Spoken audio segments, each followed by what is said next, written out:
Yes. Just a moment. I'll be with you. Right. Yes. Sorry.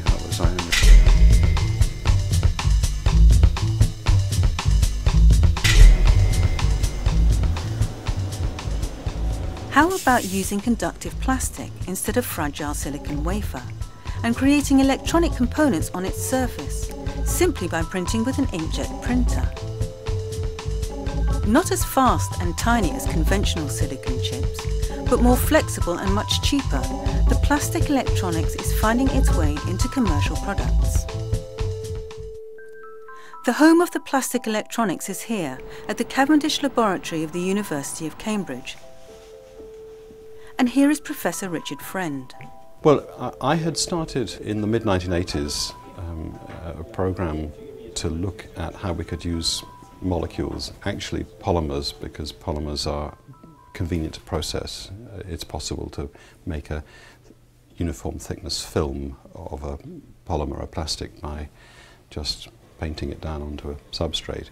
And then in 1989, in a way that was partly just luck, we discovered that if we sandwiched a structure, one of these plastic semiconductors between two electrodes and put the right voltage on, it was emitting light. We rushed off to work out how to file a patent on it, because we could just see obviously that instead of just making light-emitting diodes one by one out of little chips off a wafer of gallium arsenide, there was the possibility of doing electronics over a large area. It was obviously of enormous potential. Displays were and still are the main use of the plastic electronics. They offer better contrast ratio, they are power efficient and very thin, and yes, they are almost unbreakable when comparing with glass displays.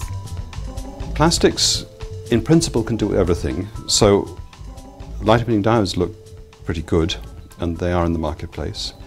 Thin film transistors, where the big attribute is low process temperature and therefore the ability to make flexible structures, that's just about to be on the market, we hope in a very big way.